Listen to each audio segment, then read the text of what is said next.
Welcome students. Last lecture we have discussed about the AC voltage applied to pure resistor. Now today we are going to talk about the new topic, that is AC voltage applied to an inductor. That is application of AC to pure inductor, that is inductive circuit. So here we have an inductor having inductance L, which is connected to an alternating EMF, that is E is equal to E naught sin omega t.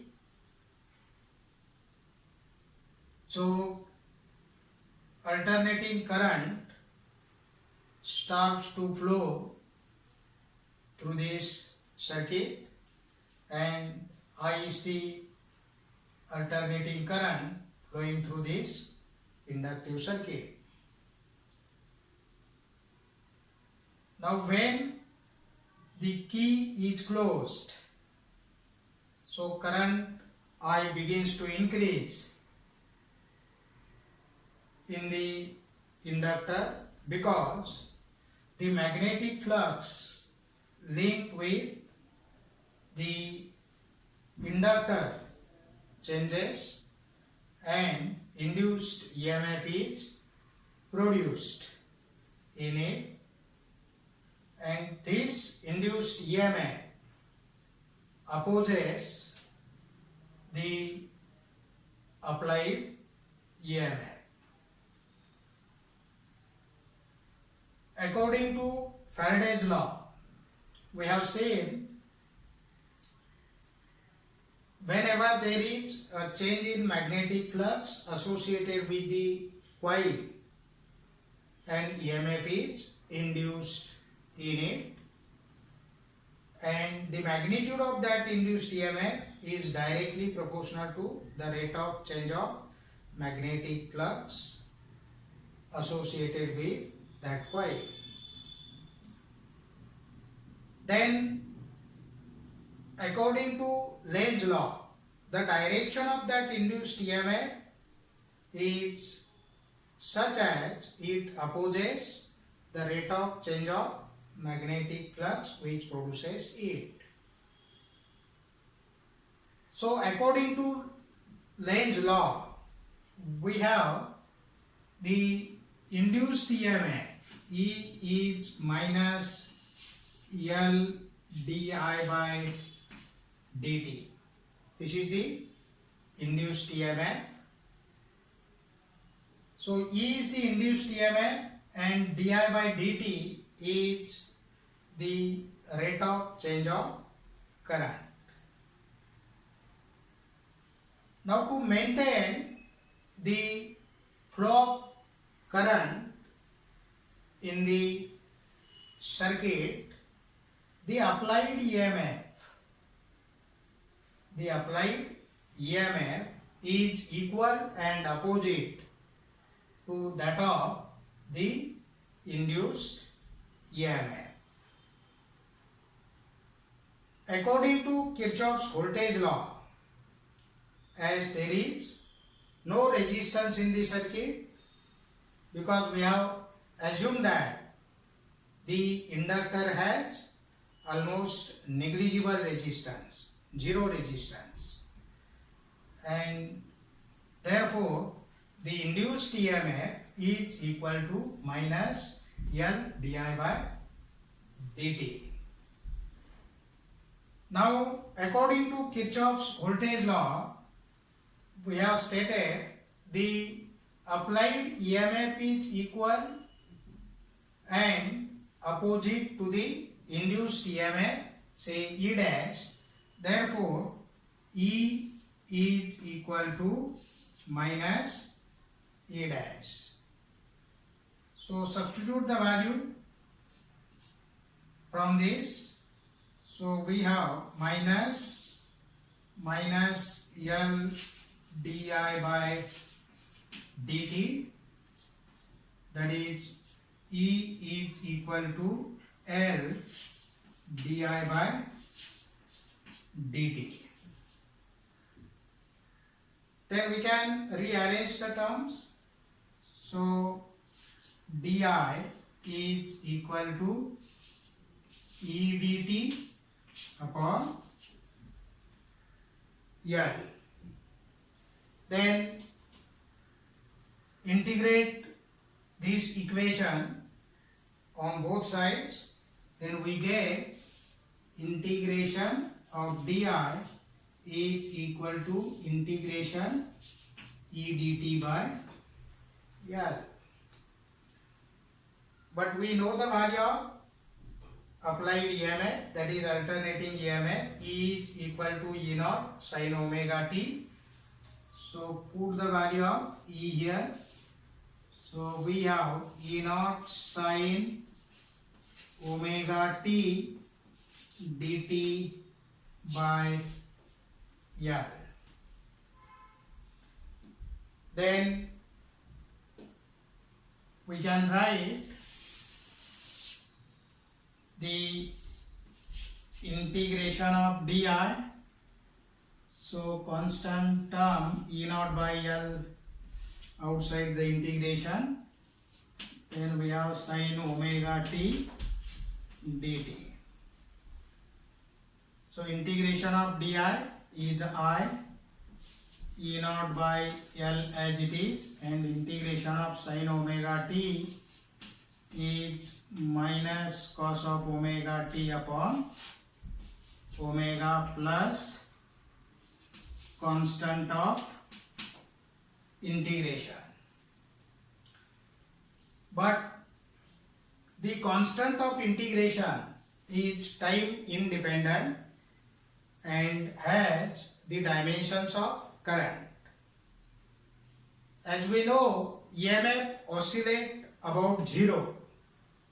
So current also oscillate about 0, so that there is no any component of current which is time independent. Thus, the constant of integration is 0. Therefore, we have I is equal to E naught upon L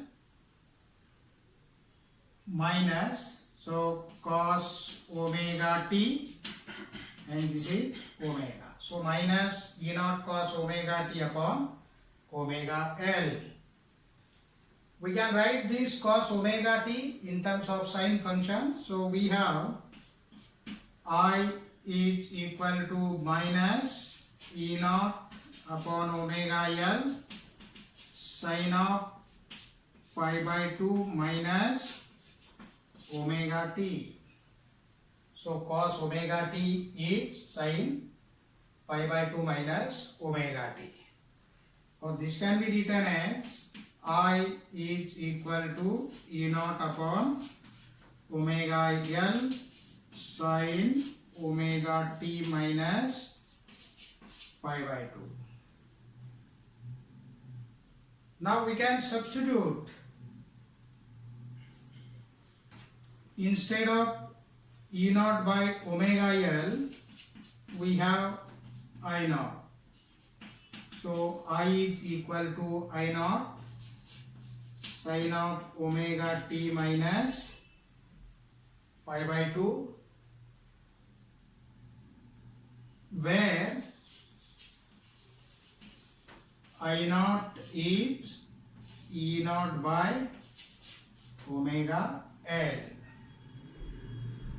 Suppose this is equation 1 and this is equation 2. So from equation 1 and 2, we find that the alternating current, that is I is equal to I naught sine omega t minus pi by 2, that is alternating current lags behind the alternating EMF or voltage by a phase angle of pi by 2 radian or 90 degree. Or we can say the alternating EMF or voltage leads the alternating current by a phase angle of pi by 2 radian, and this is the alternating current developed in an inductive circuit. Now here we have written I naught is the peak value of current and E naught is the peak value of EMF. Now we can compare this equation. I naught is E naught by omega L with Ohm's law. So we can compare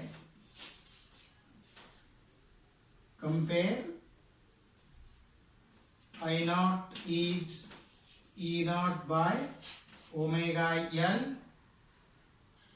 with Ohm's law. That is, I naught is E naught by R. So from this equation, it is clear that the omega L is similar to the effective resistance. So omega L is similar to the effective resistance offered by the resistive circuit. So this omega L is XL, denoted by XL. And what is XL? So XL is an inductive reactance. It is called inductive reactance. Now we can write this XL in terms of frequency. So XL is 2 pi FL, where F is the frequency of AC supply and L is the inductance.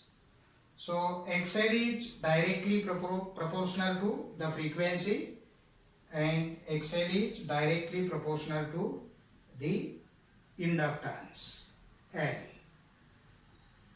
Now the dimensions of XL are similar to that of resistance and its SI unit is ohm. Now in DC supply or DC, frequency for DC frequency is 0, therefore inductive reactance is also 0. XL becomes 0. So inductive circuit cannot reduce the value of DC. It passes DC but it blocks AC of very high frequencies. So DC cannot be blocked. It passes DC but it blocks AC for very high frequencies. Now this inductor has almost negligible resistance, so that circuit is purely inductive. Then we can define the inductive reactance. So inductive reactance is nothing but the opposing nature of the inductor to the flow of alternating current. So what is inductive reactance?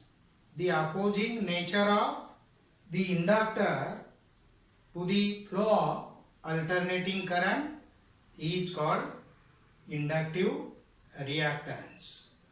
So that inductive reactance is given by XL is equal to omega L, or XL is equal to 2 pi FL in terms of frequency and inductance. Now we can draw the wave diagram, that is the nature of the graph of E and I against omega t. So this is the wave diagram. So this is sinusoidal nature. So E or I, alternating EMF and alternating current. So here we have maximum value of EMF, then current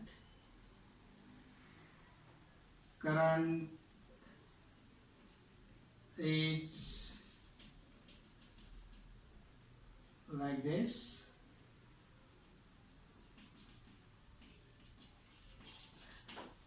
So this is E and this is current I. So here we have peak values of current and EMF. So this is the graphical representation of the alternating EMF and alternating current. So the nature of graph is like this. Then we can draw a phasor diagram. So the phasor diagram for this, so the phasor representing the peak values. So this length of arrow gives the peak value of EMF, and this is the angle omega t. So here we have the value of alternating EMF. Now current lags. So this is the peak current and here alternating current. So this value is I naught sine omega t minus pi by 2, and this is E naught sine omega t. So this is the phasor diagram for AC voltage applied to pure inductor. Now here the phasor representing the peak value E naught, peak value of EMF, makes an angle omega t in anti-clockwise direction with the horizontal axis, and the phasor for the peak value of current I naught is turned in clockwise sense by pi by 2 radian, that is 90 degree. So the angle between the I naught and E naught is 90 degree because current lags behind the EMF by a phase angle of pi by 2 radian. So this is all about the AC voltage applied to a pure inductor or purely inductive circuit. So you have to remember this formula, that is inductive reactance in terms of frequency and inductance also, and the phasor diagram and the wave diagram. In next lecture we will discuss about the AC voltage applied to the capacitor.